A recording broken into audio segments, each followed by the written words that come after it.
Listen, when a workaholic like me leaves the house for something that isn't work, you should probably pay attention. Because this week, I broke my routine and ended up in Tuscany.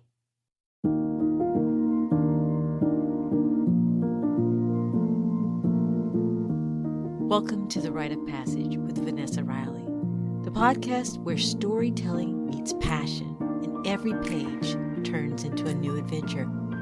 I'm your host, Vanessa Riley, and together we'll dive deep into untold histories, reflect on current events through a historical lens, share behind-the-scenes writing insights, and explore the ups and downs of the author's journey.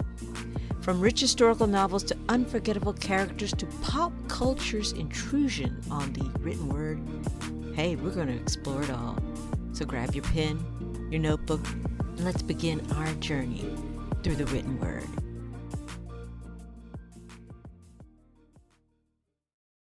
Let's start your rite of passage. You, me, and pausing the routine.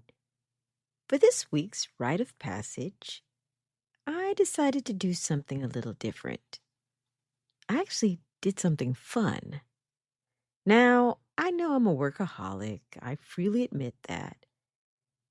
If I'm not writing a book, I'm reading one or thinking about the next one. I'm going to write or read.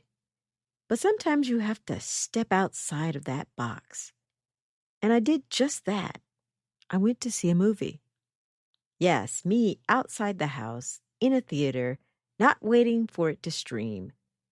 That alone is a huge deal. Don't get me wrong, I love my streaming platforms. I enjoy sitting comfortably at my home or in my office, pausing for snack breaks, rewinding scenes, all of that. But this time, I made the effort to go out.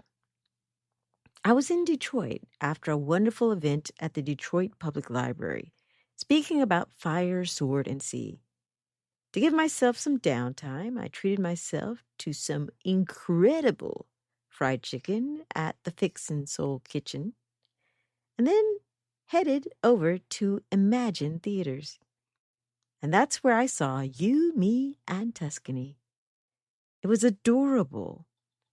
If you're looking for a movie that the whole family can enjoy, something that will genuinely make you laugh out loud, this is it.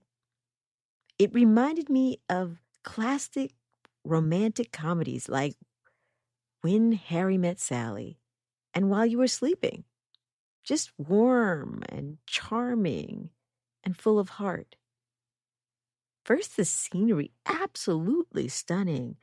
It took me right back to Florence and made me want to book another trip immediately. Secondly, the comedy. This is a true rom-com with impeccable timing. Regé-Jean Page and Halle Bailey were genuinely funny and had real chemistry. I know some people question that, but it works. Watching them fall in love was sweet, playful, and engaging. The film hits all the romantic beats, the antics, the meet-cute, the charming side characters, even the tourists wandering through the vineyards offering hilarious commentary. And yes, there's the wisecracking best friend with solid advice. I would have loved a bit more of her, but as a writer, I understand the realities of cutting for time. Everything you expect when you hear Tuscany, the food, the views, the romance is there. It's aspirational. It's soft life energy. It's a vacation on screen. Now, I know some people take issue with seeing two black leads in a romantic comedy. To that, I say, get a hold of yourself. There are still countless films that don't center that experience. Others have criticized the screenplay for not being written by a black writer.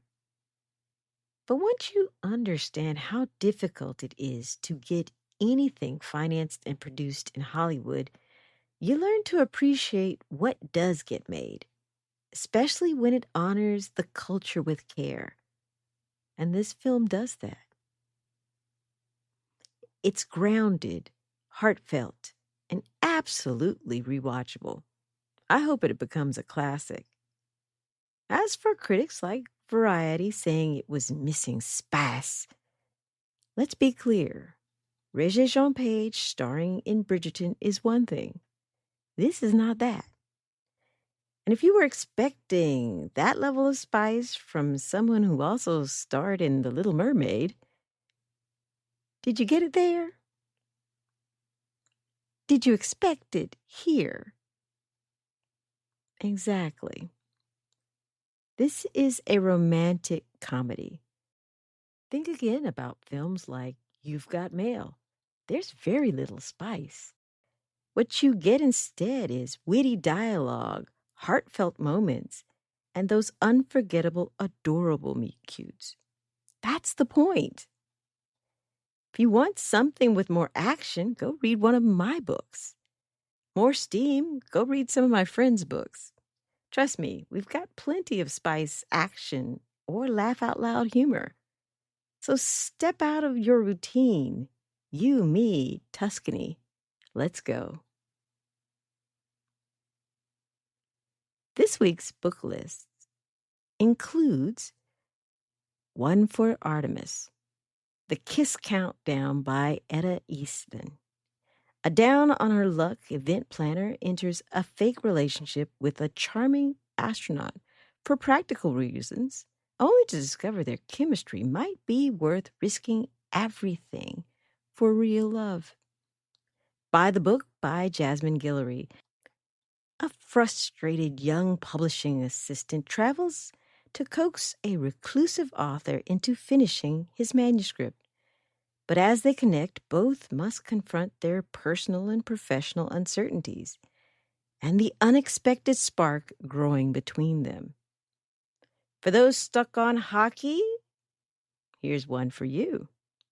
Hearts on the Fly by Tony Shiloh. After a career-ending injury forces a hockey player to rethink his future, an unlikely friendship blooms with his ex's sister. Adela Dawn, coming June 31st. The Duke of Torrance and Lady Hampton have to find new spouses, and definitely not each other. Not again.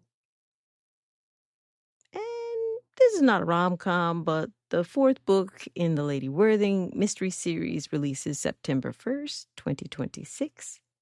It has humor, happenstance, some shocks, and murder.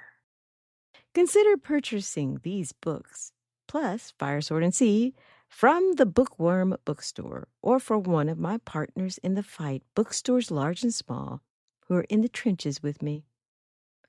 You can find my notes on Substack or on my website, VanessaRiley.com, under the podcast link in the About tab. Enjoying these essays?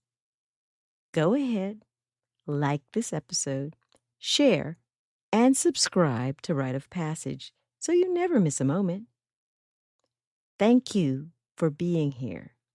Thank everyone who came out to Conyers and Detroit. I love you so much. I want you to come again. This is Vanessa Riley.